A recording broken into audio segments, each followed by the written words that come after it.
नमस्कार मित्रांनो, मी डिजिटल पृथ्वीराज.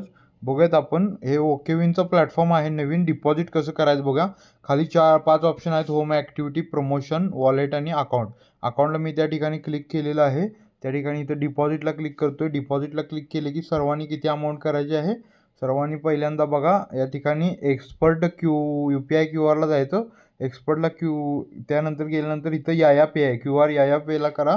त्यानंतर तुम्ही 1000 अमाऊंट करायची. त्या ठिकाणी 1000 अमाऊंट करताना 1010 रुपये करा सर्वांनी. हे लक्षात ठेवा, हा महत्त्वाचा पॉईंट आहे.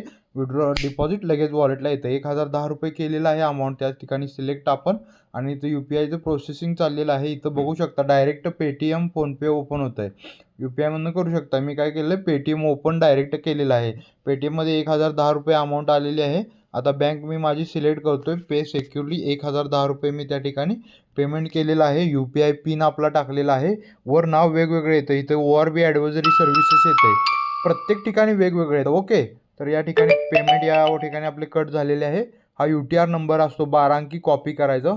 डिटेल्समध्ये गेल्यावर येतो. इथं डिटेल्समध्ये गेल्यावर इथं कॉपी केला आहे. फोनपे, गुगल पेला प्रत्येक ठिकाणी असतो. तो कॉपी करा. कॉपी केली की असं बॅक घ्यायचं. बॅक घेतलं की इथं बघा, इथं काय म्हणतंय,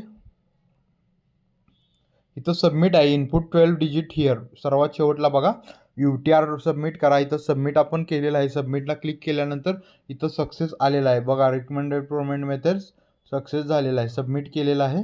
त्यामध्ये आपला नंबर आपण टाईप करून सबमिट या ठिकाणी क्लिक केलेला आहे. सबमिट केले की 2 ते 3 मिनिट थांबा. इथं थांबायचं आहे 2 ते 3 मिनिट कंटिन्युअसली. वॉलेटमध्ये प्रोसेसिंग सुरू असतं, त्यामुळे कोणी बॅक वगैरे घेण्याचे रिफ्रेश करू नका. इथं बघा पेमेंट सक्सेसफुल आलेला आहे. पेमेंट सक्सेसफुल असं ज्यावेळेला येतं याचा स्क्रीनशॉट काढा आणि ह्या स्टेजला 2 ते 3 मिनिट थांबा. ज्यावेळेला पेमेंट सक्सेसफुल होतं त्यावेळेला काय होत असतं, पेमेंट त्यामध्ये आपलं अपलोड होत असतं. म्हणजे त्या ठिकाणी डिपॉझिट आपलं होत असतं. ओके, तर इथं बघूयात आपल्या वॉलेटला 6 रुपये होते, आता 1016 रुपये झाले आहेत. बहुत बढिया, कॉंग्रॅच्युलेशन. बघू शकता या ठिकाणी. तर आपण काय करायचं, त्यानंतर इथं जायचं स्पिनला गेल्यानंतर इथं एक स्पिन आला आहे आपल्याला. स्पिनला क्लिक केल्यानंतर बघूया किती आपल्याला या ठिकाणी विनिंग होते. सर्वांनी पहिला बँक डिटेल्स लिंक करून स्पिन घ्यायचं. स्पिनचे 5 रुपये आलेले आहेत. शुअर केलेलं आहे. ॲक्टिव्हिटीमध्ये जायचं. अटेंडन्स बोनस असतो. अटेंडन्स बोनस पहिल्या दिवशी 5 रुपये, परत 20 रुपये असं येत जातो. मग यामध्ये नवीन कुठला बोनस वगैरे आला आहे का ते चेक करा. 1 क्लिक रिबेट आहे का आलेला आहे. रिबेट अमाऊंट आपण विड्रॉल केलेलं आहे. सुपर जॅकपॉट असं हे करा. मग यामध्ये बघा आणि 1021 रुपये वॉलेटला झाले आहे. तिथं ट्रान्झॅक्शनमध्ये गेलं की ट्रान्झॅक्शनमध्ये गेले की बघा इथं 1010 रुपये आपल्याला त्या ठिकाणी डिपॉझिटचं दिसत आहे. तर बघू शकता अशा प्रकारे आपल्याला त्या ठिकाणी इन्कम होत आहे. Thank you all members.